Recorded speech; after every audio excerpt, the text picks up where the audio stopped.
오늘 우리에게 주신 하나님 말씀은 창세기 32장 1절에서 12절까지 말씀입니다. 다 같이 한 목소리로 읽도록 하겠습니다. 야곱이 길을 가는데 하나님의 사자들이 그를 만난지라. 야곱이 그들을 볼 때에 이르기를 이는 하나님의 군대라 하고 그 땅 이름을 마하나임이라 하였더라. 야곱이 세일 땅 에돔 들에 있는 형 에서에게로 자기보다 앞서 사자들을 보내며 그들에게 명령하여 이르되 너희는 내 주 에서에게 이같이 말하라.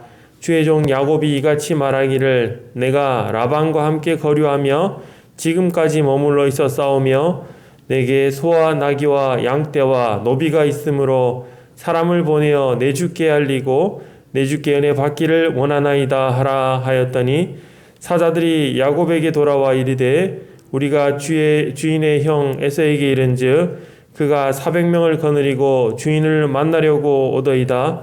야곱이 심히 두렵고 답답하여 자기와 함께한 동행자와 양과 소와 낙타를 두 떼로 나누고 이르되 에서가 와서 한 떼를 치면 남은 한 떼는 피하리라 하고 야곱이 또 이르되 내 조부 아브라함의 하나님 내 아버지 이삭의 하나님 여호와여 주께서 전에 내게 명령하시기를 내 고향 내 조속에게로 돌아가라. 내가 내게 은혜를 베풀리라 하셨나이다. 나는 주께서 주의 종에게 베푸신 모든 은총과 모든 진실하심을 조금도 감당할 수 없사오나 내가 내 지팡이만 가지고 이 요단을 건넜더니 지금은 두 때나 이루었나이다. 내가 주께 간구하오니 내 형의 손에서 에서의 손에서 나를 건져내시옵소서. 내가 그를 두려워하면 그가 와서 나와 내 처자들을 칠까 겁이 나기 때문이니다. 주께서 말씀하시기를 내가 반드시 내게 은혜를 베풀어 내 시로 바다에 셀 수 없는 모래와 같이 많게 하리라 하셨나이다. 아멘. 하나님의 은혜로 겨우 이제 외삼촌 라반의 그 위기에서 이제 벗어난 본문을 우리 어제 함께 나누었습니다. 라반의 위기에서 이제 벗어나서 큰 위기가 지나갔다 생각을 했는데 오늘 본문에서 보면은 또 한 번의 엄청나게 큰 위기가 오고 있습니다. 그런데 야곱이라는 사람은 사실 객관적으로 세상 사람들의 그 눈을 보더라 해도 굉장히 추진력이 있는 사람 같다라는 느낌이 딱 듭니다. 뭔가 일을 할 때 거침이 없죠. 수단과 방법을 가리지 않는 약간 그런 사람입니다. 장자권을 뺏어오기 위해서 굉장히 형이 배고플 때 그렇게 팥죽으로 또 장자의 권을 거래를 한 것이나 또 아니면 장자의 축복을 아버지로부터 받기 위해서 아버지까지 속이는 그런 일도 서슴없이 하던 그런 사람이었습니다. 어떻게 보면은 세상 사람들의 보기에는 능력 있는 사람 같다. 자신의 그 목적을 위해서 수단과 방법을 가리지 않는 사람 같다라고 그렇게 보이기도 했을 것 같습니다.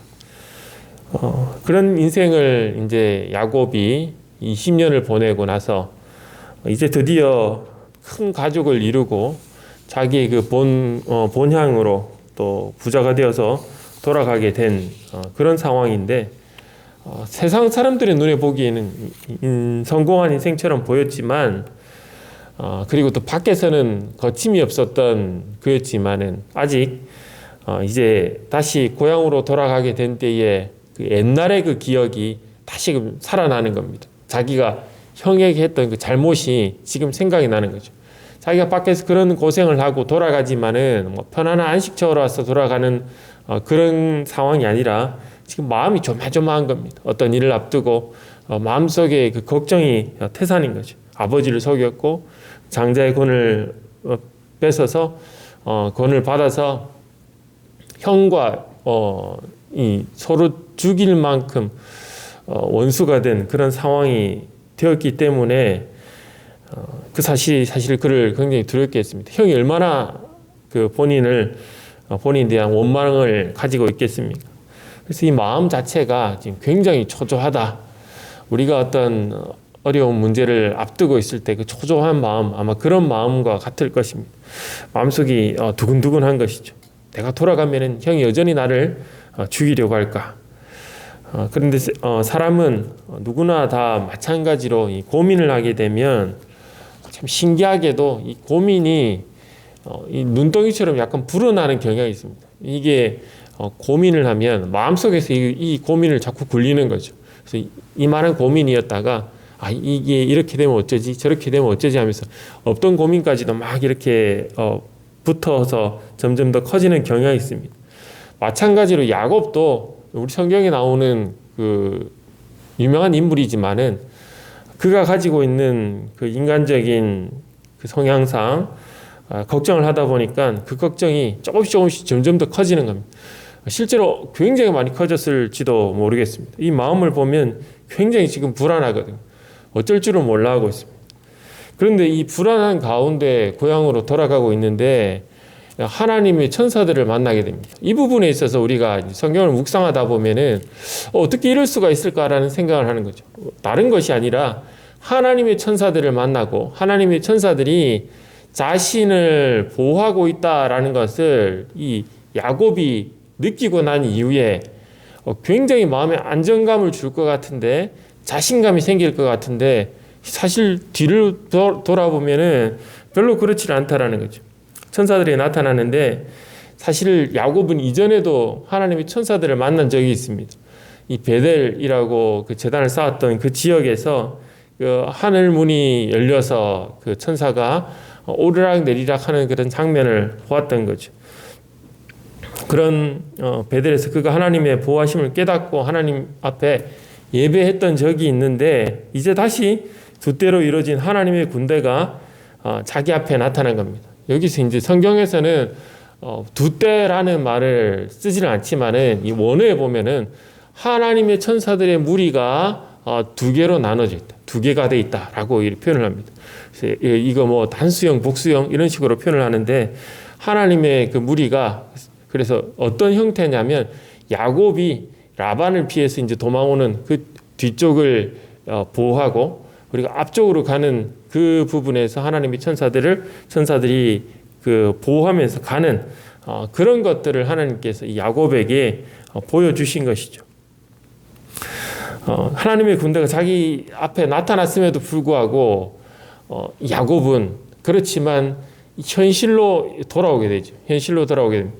자신의 눈앞에 계속해서 하나님의 천사가 함께 동행하면서 가는 것처럼 느껴야 됨에도 불구하고 그렇지 않고 3절부터 이르러서는 현실로 싹 돌아오게 됩니다.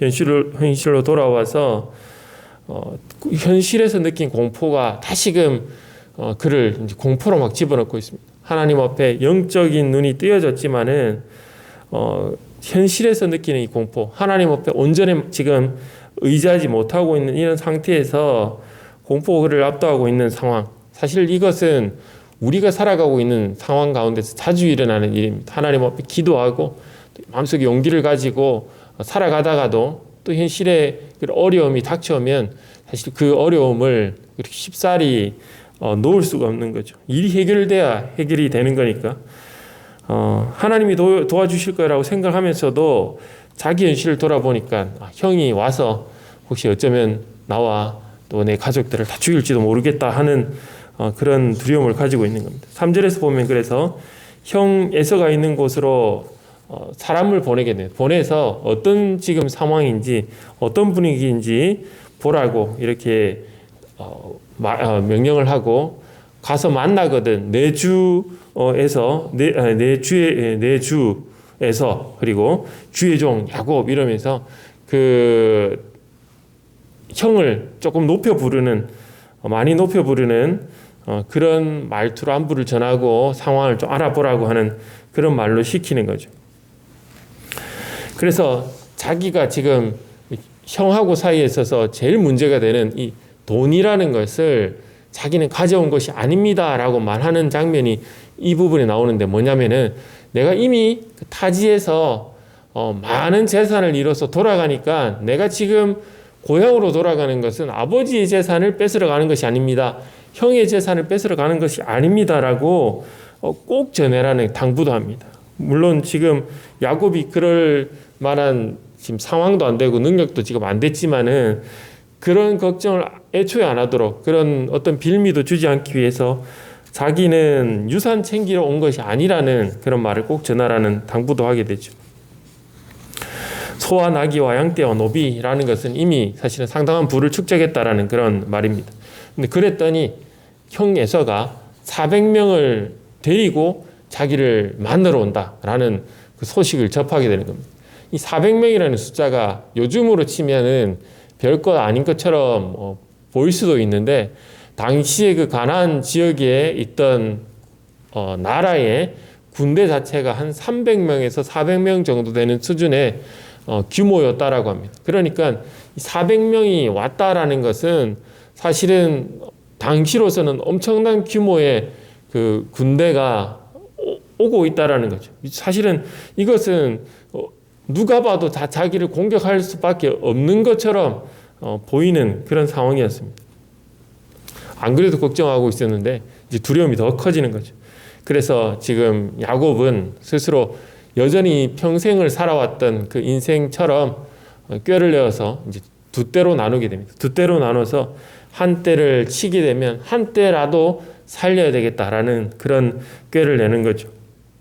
그런데 우리가 오늘 이 새벽에 볼 것은 이 다음 장면입니다. 야곱이 이 두 때로 나뉘어서 자기가 할 수 있는 지금 최선의 노력을 다 했는데 여기에서 멈췄으면 뭐 옛날에 어느 순간에 야곱이었겠지만 이제는 그러지 않고 하나님 앞에 그 기도를 하는 거죠. 자신의 묘안을 생각해낸 다음에 자신이 기도를 하는 겁니다. 신앙이 자라는 겁니다. 하나님의 도움도 살아오면서 많이 받았기 때문에 이제 그가 문제를 해결하는 방법을 알고 있다는 거죠. 하나님 앞에 이 문제를 가지고 나오는 것, 내어놓는 것, 이것이 문제를 해결하는 방법이다라는 것을 알게 되는 겁니다. 그래서 야곱의 기도가 하나님의 그 약속에 근거해서 하나님께서 나를 이렇게 지켜주신다라고 하시지 않았습니까? 하나님께서 나의 자손들을 많게 해주신다라고 약속해 주시지 않았습니까? 라고 그 약속을 다시 한번 가지고 와서 하나님 앞에 기도를 하는 거죠. 하나님 약속대로 지켜주십시오. 우리가 지금 이런 위협에 처했습니다. 하나님 도와주십시오라고 그렇게 기도를 하는 겁니다. 저는 오늘 성도님들과 함께 야곱의 그 신앙이 달라진 이 모습처럼 우리도 어떤 문제 앞에서 하나님 앞에 당당하게 이 기도를 할 수 있는 자들이 될 수 있기를 바랍니다. 야곱은 과거에 자기가 속임수와 자기의 능력을 동원해서 모든 일들을 다 풀어나가려고 했지만 사실 그것으로는 이 세상의 모든 일들을 해결해 나갈 수가 없습니다. 그런데 이제는 하나님께 요청하는 자가 되었습니다. 하나님께 요청하는 자가 되었고 하나님 천사들을 하나님께서 또 보여주시기도 하시고 하나님께서 또 그에게 말씀해 주시기도 하십니다. 우리도 동일하게 어떤 문제를 앞두고 걱정만 계속해서 굴려서 키울 것이 아니라 하나님 앞에 하나님께서 주신 그 약속을 떠올리면서 하나님 앞에 우리의 문제를 내어놓고 도움을 구하는 성도님들이 될 수 있기를 바랍니다. 우리가 우리를 꼼짝하지 못하게 하는 어떤 문제들 앞에서 우리가 기도를 해야 되고 또 기도해서 손해볼 것이 없다라는 그런 마음으로 항상 기도할 수 있는 우리 성도님들 될 수 있으면 좋겠습니다. 그래서 기도하면 되고 하나님의 도우심을 바라고 내 인생에서 하나님의 개입하심을 드러낼 수 있는 일들이 하나님 일어나게 해달라고 하나님의 도우심을 바라시고 하나님 손길을 느끼게 해달라고 그렇게 기도하시기 바랍니다. 우리의 인생길에 늘 함께 해주시고 그리고 또 앞뒤로 우리의 보호막이 되어주시며 야곱을 따라오셨듯이 우리의 인생길에도 보호막이 되어주시고 우리의 인생길을 인도하시는 그 하나님을 이 새벽에 만나고 돌아갈 수 있는 우리 복된 성도님들 될 수 있기를 주님의 이름으로 축원드립니다. 우리 각자 개인적인 기도의 제목을 가지고 기도하시다가 돌아가시도록 하겠습니다.